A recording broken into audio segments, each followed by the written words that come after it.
Om Shanti. Good morning. साकार मुरली 27 दिसंबर 2023। बाबा का मीठा मीठा पत्र हम मीठे मीठे बच्चों के मीठे मंथन के लिए। मंथन शुरू करने से पहले सुख के सागर से बाबा की सुख भरी किरणों के नीचे बैठ जाते हैं और अनुभव करते हैं कि मैं सुख स्वरूप आत्मा हूं, सुख के सागर की संतान हूं। आज की साकार मुरली देखा जाए तो एक शब्द के ऊपर है और वो शब्द है कल्याणकारी पुरुषोत्तम संगम युग। ये युग होता कब है? वैसे तो संसार में सबको पता है कि 4 युग गाए गए हैं, सतयुग, त्रेता युग, द्वापर युग, कलयुग। पुरुषोत्तम मास हम सब ने सुना, जो 3 साल बाद एक बार आता है, और उस मास में हर आत्मा क्या कोशिश करती है कि मैं श्रेष्ठ से श्रेष्ठ कर्म करूं, पुण्य करूं, दान पुण्य करूं, अच्छा कर्म करूं। लेकिन वो 3 साल में एक बार आता है और ये पुरुषोत्तम संगम युग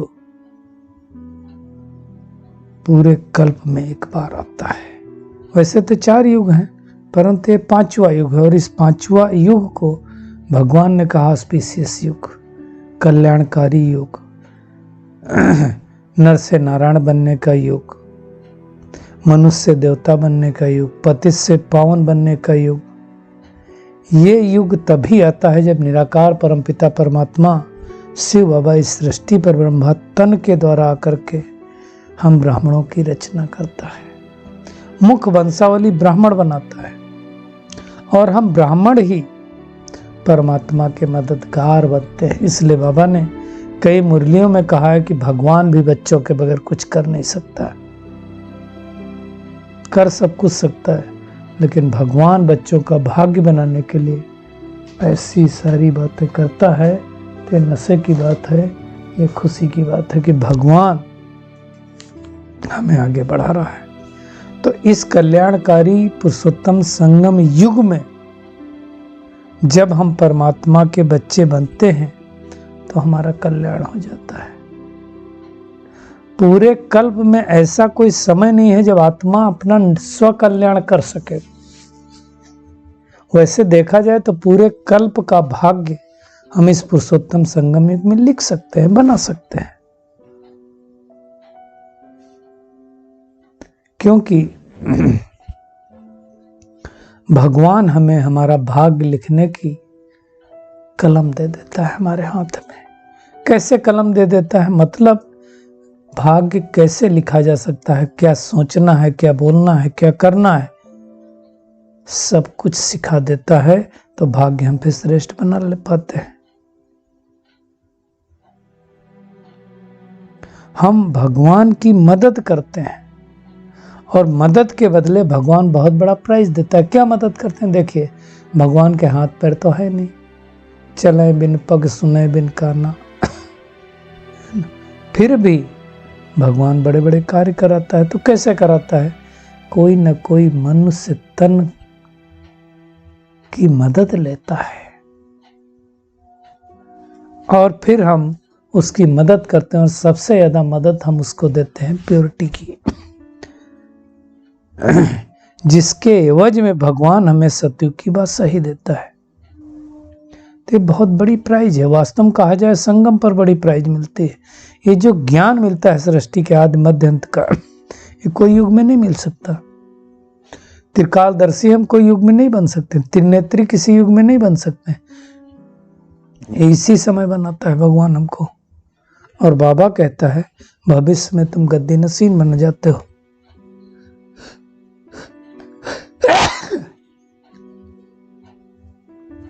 तो कितनी नशे की बात है कि भगवान हमें इतना ऊंचा बना रहा है। इसकी महिमा में हम गाते हैं, ओम नमः शिवाय का गीत गाते हैं। तुम मात पितु मात सहायक स्वामी सखा, तुम सबके सहारे हो। सबके दीन बंधु हो, जो इतने दुखी हो गए हैं, उन सब का सहारा वो परमात्मा है, दूसरा कोई है नहीं। तो वो परमात्मा आकर के हमें ये बात सिखलाता है।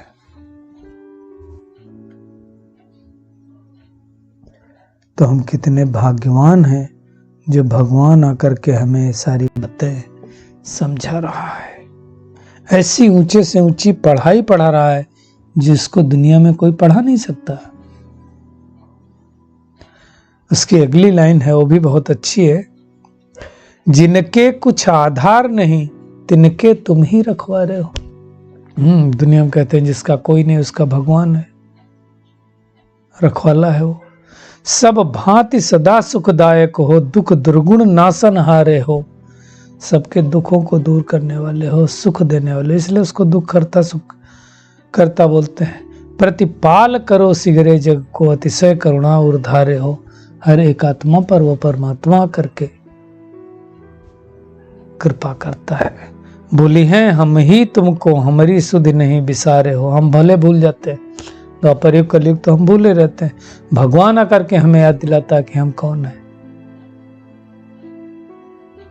उपकारण को कछु अंत नहीं, छिन ही छिन जो विस्तारे हो। आकर के हमारे ऊपर उपकार करते हो, है ना। महाराज महामहिम तुम्हारी समझे, बिरले बुधवारे हो। ऐसे परमात्मा को पहचानने वाले कोटों में कोई और कोई में कोई होते हैं। शुभ शांति निकेतन प्रेम निधे, मन मंदिर के उजियारे हो। हर मन मंदिर में उजियारा फैलाने वाला परमात्मा को छोड़ के कोई नहीं है। ये जीवन के तुम ही जीवन हो, इन प्राणन के तुम प्यारे हो। प्राणों से भी तुम प्यारे हो। तुम सो प्रभु पाई प्रताप हरि, कही के अब और सहारे हो। तो और दुनिया में किसी का तो सहारा नहीं है, भगवान का ही कहते सहारा है। तो परमात्मा आकर के ये सारी बातें हमको बताता है, जिसको हम याद करते हैं। तो भगवान ने हमारा सो किया, कहा जाता है ना, फादर सो सन, अब सन सोच फादर करना है। बाबा कहता मेरा भी पार्ट ढूंढा हुआ है। ऐसा नहीं हो सकता कि मैं कभी भी आ जाऊं, नहीं। ऐसा नहीं है कि सृष्टि पूरी पावती ना बने उसके पहले आ जाऊंगा, बीच में नहीं आ सकता हूं। जब पूरी पतित बन जाएगी, रावण जब पूरा पतित बना देगा तब आएंगे। इसलिए बाबा कहता है रावण भी कोई कम नहीं है। सारी दुनिया को तमो प्रधान बनाना ये रावण की शक्ति है, और इस तमो प्रधान दुनिया में रहते हुए भी सतो प्रधान बन के दिखाना ये परमात्मा राम की शक्ति है, दूसरा कोई कर नहीं सकता है। बाबा ने कहा रावण को जलाते तो हम हर साल, जलता ही नहीं, मरता ही नहीं। क्यों? क्योंकि अंदर बैठा हुआ है, बाहर नहीं है।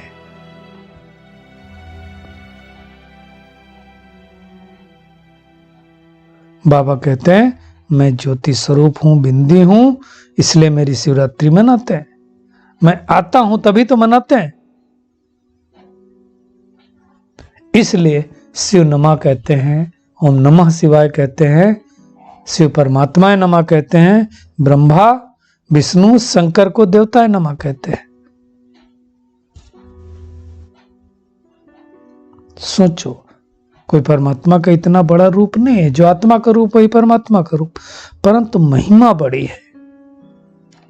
वही इस सृष्टि का बीज रूप है, वही आकर के इन सारी बातों को हमें सिखलाता है राजयोग के द्वारा। आज किसी ने कहा था, पूछा था इसको राजयोग क्यों कहते हैं, तो हमने कहा कर्मेंद्रियों का राजा बनने का योग, इसलिए जो चाहे हम सोचे, जो चाहे बोले, जो चाहे करें। बाकी बाबा ने कहा वेद उपनिषद गीता यज्ञ तप दान पुण्य, इन सब से मैं मिलता नहीं हूं, ये भक्ति मार्ग की सामग्री है। लेकिन उनका भी टाइम है, आधा कल्प चलना है। बाबा कहते अब वो समय आ गया धर्म ग्लानि का, ब्रह्मा की रात पूरी हुई तब मैं आया हूं। और सबसे ज्यादा ग्लानि हम परमात्मा की करते हैं। क्या करते हैं? सर्वव्यापी करते हैं। इसलिए भगवान इस सृष्टि पर आता है। कब आता है? जब ये सृष्टि परिवर्तित होने वाली होती है। इसीलिए कहते हैं, श्लोक संस्कृत में सुनाते हैं, हालांकि भगवान आकर के कोई संस्कृत में नहीं सुनाता है, यदा यदा हि धर्मस्य ग्लानिर्भवति भारत अभ्युत्थानम धर्मस्य तदा मानवम सजाम्यहम्। उस धर्म को स्थापित करने के लिए, अधर्म को नष्ट करने के लिए मैं इस सृष्टि पर आता हूं। तो ये भगवान के सिवाय और कोई कर नहीं सकता है। जो पुराना खंड है उसको सचखंड भगवान बना देता है। तो बाबा कहता है, मीठे बच्चे तुम्हारा अंतिम जन्म है, मैं तुमको स्वर्ग का वर्षा देने आया हूं, तुम्हारा हक है इस स्वर्ग पर, परंतु कब मिलेगा स्वर्ग? जो श्रीमत पर चलेंगे उनको मिलेगा, उनको मैं स्वर्ग की प्राइज दूंगा, जो मददगार बनेंगे उनको दूंगा। सतयुग में तो प्योरिटी भी है, पीस भी है, प्रॉस्पेरिटी भी है, इसलिए उसको सत शिवालय कहा जाता है। शिव बाबा के द्वारा स्थापन किया हुआ आलय अर्थात शिवालय। बाबा ने कहा जैसे भ्रकुटी के बीच आत्मा रहती ना चमकती हुई, वैसे मैं भी हूं। अब ये राजयोग कोई साधु सन्यासी नहीं सिखला सकता परमात्मा के अलावा। बाबा ने कहा ये आखिरी इस कल्प का यज्ञ है, इसके बाद कोई मटेरियल यज्ञ रचा नहीं जाएगा। सतयुग में कोई यज्ञ नहीं होता है। ये रुद्र ज्ञान यज्ञ सारे कल्प में एक ही बार रचा जाता है, जब परमात्मा इस सृष्टि पर आता है, फिर इस यज्ञ में सारी आहुति पड़ जाती है। दुनिया में यज्ञ रचते ना, बारिश नहीं हुई, फेमन हुआ, तब रखते हैं। ये सबसे बड़े सेठ शिव बाबा ने यज्ञ रचा है। तो हमें क्या करना पड़ेगा? इस यज्ञ में अपनी कमी कमजोरी के, अपने विकारों की आहुति देनी है।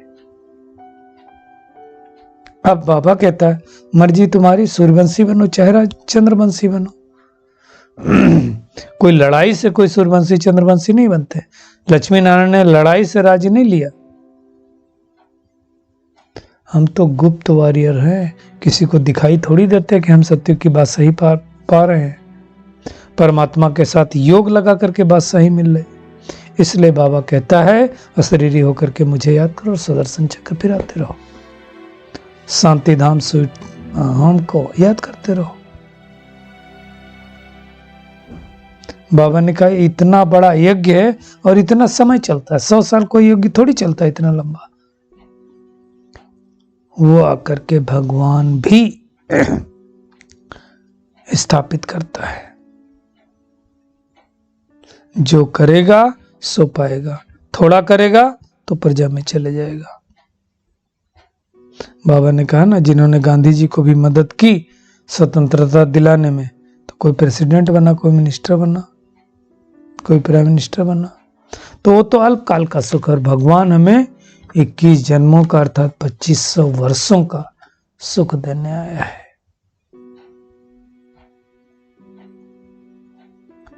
तो अब ऐसे बाप को याद करना है। देखो, जिसकी हमने इतनी ग्लानि की, सर्वव्यापी कहा, वही आकर के हमें कौड़ी से हीरे जैसा बना रहा है। तो कितना निरहंकारी है बाबा। नहीं तो बोले इन बच्चों ने तो हमें सर्वव्यापी कहा था, हम क्यों इनकी मदद करें। लेकिन ऐसा नहीं होता, कल्याणकारी बाप है, इसलिए कहा कल्याणकारी है परमात्मा। बाबा ने आज सन्यासियों की भी महिमा की। बोले ये ना होते तो भारत जल मिलता। पवित्रता की शक्ति से थमा रखा, अच्छे प्रवचन देते